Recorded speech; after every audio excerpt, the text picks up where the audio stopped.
Welcome back to Off the Beaten Path Nursery. I thought we would probably be done by now, but this is mid-October and the fig trees are still producing, and they're producing very well.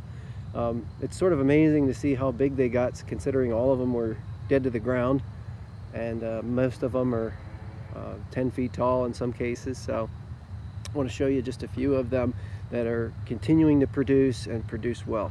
This is one variety that continues to produce called Fehmarn from Germany, and I think it's an EBT variant, and it produces really sweet figs, and despite not having a lot of heat anymore, being that it's middle of October, they're still really sweet.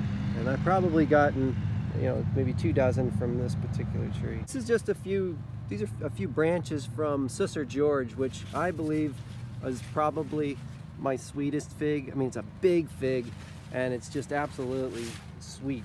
And I think this has been one that's probably produced maybe close to 3 dozen, despite having had to start from the ground. This is Valle Calda, and it's a later variety.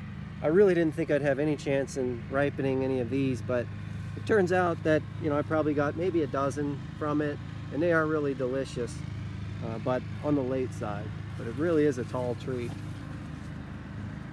This is Pellegrino, which I originally thought was LDA. I still think it's very closely related, but it tends to really not split. I'm sort of surprised that despite SWD coming through, these didn't split the way that LDA did.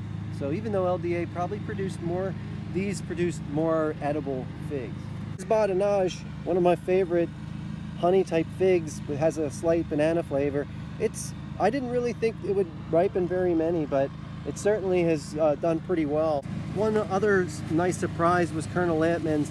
I was able to kind of get a few that really didn't split on me, and even though I thought earlier on in the season that there was no chance that I would get any, I actually got about 4 that were really good and edible, and I think I lost a few to ants, but that was about it. So these are just 2 of the figs that we picked. My daughter and I are going to enjoy these. Colonel Littman here, and then Susser George. Colonel Littman's not really as dark as it should be, just simply because it's it's really late in the season. It was really kind of buried, like almost onto the wood. But I'm going to put the figs that I've harvested, the edible figs that I've harvested this season, in the description. And thank you for a great season.